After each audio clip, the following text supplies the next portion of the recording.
Il y a beaucoup de personnes qui font des énormes erreurs sur Make, un peu comme j'ai fait dans ma dernière vidéo. Donc si tu as vu ma dernière vidéo, tu as remarqué que j'avais fait une usine à gaz avec des modules de partout. Et ça, en fait, on pourrait simplement le remplacer par cette automatisation beaucoup plus simple et beaucoup plus digeste. Donc je vais te montrer comment tu vas pouvoir remplacer toutes ces branches inutiles par quelque chose de beaucoup plus simple. Donc déjà, qu'est-ce que c'est le problème dans ces multiples branches ?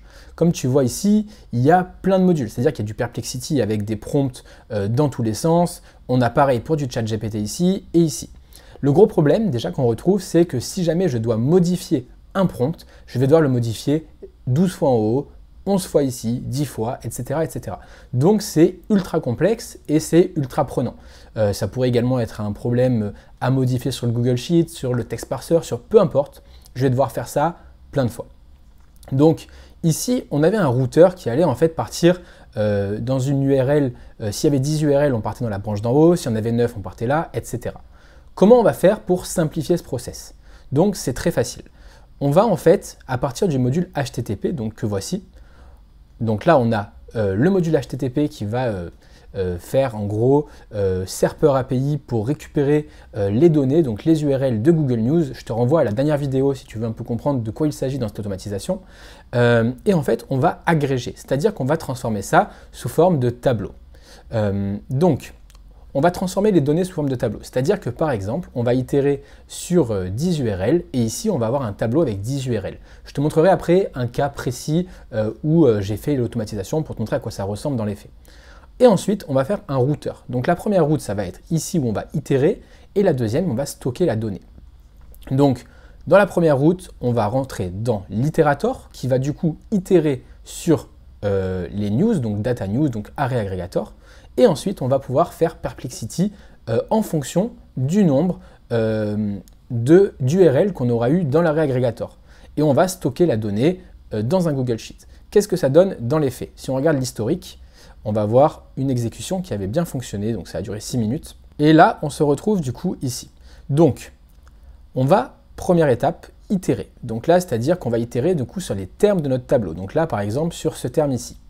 Donc on va itérer, on va récupérer infrastructure. Et là, sur infrastructure, on va faire cette branche, puis cette branche. Donc, on va faire la requête HTTP en GET avec Serper API pour récupérer les données, les URL. Et ici, on voit qu'en output, du coup, on en a plusieurs. On en a exactement 10. Donc ça veut dire qu'en fait, il va récupérer 10 URL. Comment ça se passe au niveau de l'array aggregator, donc pour agréger tout ça? Donc comme vous voyez, on va créer un tableau avec une collection, la data, etc. et les news. Donc en fait, on a tout qui est centralisé dans un tableau avec l'array aggregator.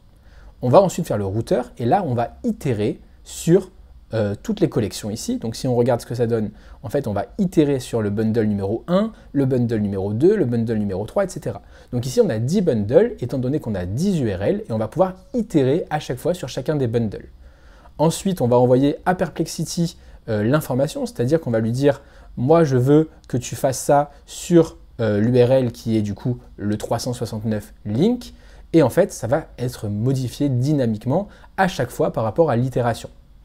Donc si on regarde ici, donc là on a bien content et là du coup tac tac tac, là c'est sa réponse pardon. Donc dans l'input qui est ici, on a du coup le message tu es un expert nanana et là voici l'URL data center dynamique, donc qui est bien la première URL qu'on avait comme vous pouvez voir ici. Donc si on regarde le array tac news et là on a bien ici, voilà, Data Center Dynamique. Si on regarde la deuxième, ça va être Yahoo. Et là, normalement, si tout s'est bien passé, on va avoir Yahoo ici. Donc, on va regarder le message. Donc là, c'est le message numéro 2. Et là, on a bien l'URL de Yahoo. Donc, il va itérer sur les 10 à chaque fois. Et on va stocker la donnée. Parce que la donnée, on en aura besoin pour notre automatisation. Donc, on va la stocker. Du coup, je vais vous montrer. On va revenir sur l'automatisation complète. Et du coup, la donnée, on va pouvoir la stocker dans le Google Sheet. Et en fait, on va mettre des conditions. C'est-à-dire, si l'URL 1, donc si le bundle est le numéro 1, donc le bundle, comme vous pouvez voir ici, c'est par rapport du coup au 369 bundle order position. Donc le 369, pardon, qui est ici. Donc on va pouvoir voir à quelle position il est. Et là, vous voyez, il y a marqué bundle order position 1, bundle order position 2, etc. Donc jusqu'à 10.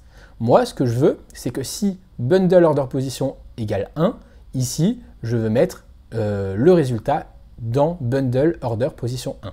C'est-à-dire que ça va se retrouver dans le stockage de données, dont dans content 1. Si jamais je l'ai mis en order position 2, ça va se mettre du coup le contenu dans le 2.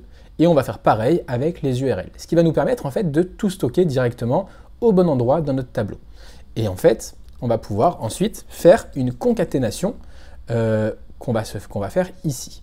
Donc on va stocker le texte. Donc là j'ai mis une formule avec indirect parce qu'en fait après on va supprimer la ligne et du coup la ligne ne sera pas supprimée, quand elle sera supprimée ça ne supprimera pas la formule. Donc stockage texte, stockage URL et en fait on va avoir toute notre concaténation qui va être faite ici. Donc ça c'est très important pour la suite parce que du coup une fois qu'on aura fait ça, donc vous avez compris, ça va itérer sur chacune des lignes. Et une fois qu'on aura itéré du coup sur nos 10 premières lignes, donc en fait ça va aller jusqu'à l'opération 10 ici, et bien en fait on va se retrouver sur la deuxième partie de la route. Parce que là on est sur la première itération, donc on est sur l'opération 1 qui concerne du coup toute l'opération 1, c'est-à-dire comme on rappelle ici les 10 URL. Donc une fois qu'il a fini ces 10 URL, il va pouvoir passer à la route numéro 2, et une fois qu'il aura fini la route numéro 2, il passera ici à l'opération 2. L'opération 2 qui concerne du coup le deuxième mot-clé qui sera artificial intelligence. Donc c'est assez complexe, mais en fait il faut bien comprendre les notions de routeur et d'itérator et d'array-aggregator. C'est vraiment fondamental pour bien comprendre Make. Donc on arrive sur la deuxième route, et là comme vous pouvez voir, en fait on va simplement aller faire une get range value. C'est-à-dire qu'en gros on va récupérer les données dans le name jour de G2 à H2. Donc ce que je vous ai dit, en gros pour le stockage du texte et le stockage des URL. Donc on va prendre ça, on va prendre la donnée. Ensuite, on va faire exactement ce que j'avais fait finalement avant avec ChatGPT, etc. Comme dans la précédente automatisation qui était très compliquée, sauf qu'en fait, on a enlevé tous ces modules. C'est-à-dire qu'en fait, on aura toujours la même chose, ChatGPT, qui va récupérer par rapport à l'itération précédente. Donc ça, je ne vais pas rentrer dans les détails, vous avez tout dans la précédente vidéo où j'explique tout ça. Mais ça va nous permettre ensuite de stocker la donnée et ensuite d'envoyer du coup à chaque fois que la donnée est stockée, on va faire tout ça à la suite, etc. C'est-à-dire qu'on va tout concaténer dans stockage texte et stockage URL pour chacun des termes, évidemment. Et une fois qu'on aura fait ça pour chacun des termes, on va pouvoir du coup faire notre synthèse directement en Google Doc. Donc voilà comment ça se passe à ce niveau-là, et c'est très important de comprendre ces petits mécanismes qui vont nous permettre du coup de gagner beaucoup de temps du coup sur la mise en place et surtout sur les itérations dans le futur. Si on doit modifier des prompts, vous avez bien compris que ça, c'est pas possible. On ne peut pas avoir des automatisations comme ça sur Make, c'est beaucoup trop compliqué et ça n'a aucun intérêt dans la mesure où on peut faire la même chose avec simplement des array aggregators et des itérators. Il faudra juste toujours bien penser au stockage des données. Et là, comme vous avez vu, j'ai rajouté à la fin delete row pour supprimer la ligne dans stockage de données. Comme ça, après, on aura les nouvelles données qui vont concerner la ligne numéro 2 et on va bien les mettre au bon endroit. Donc voilà pour cette vidéo qui était vraiment très importante. Je vous encourage vraiment à comprendre comment ça fonctionne au niveau des itérators et des routeurs parce que moi, j'ai fait ça à la base parce que je n'avais pas forcément réfléchi sur l'automatisation optimale. Et en fait, en revoyant ça, je me dis c'était n'importe quoi de faire de cette manière-là. C'est beaucoup plus simple comme ça. Et je pense qu'on n'a aucune raison même de voir, c'est impossible de voir des automatisations comme ça aujourd'hui parce que vous pouvez tout optimiser et ce sera beaucoup plus simple pour la suite. Donc voilà, j'espère que la vidéo vous a plu. Je vous dis à très vite. C'était Romain. Ciao!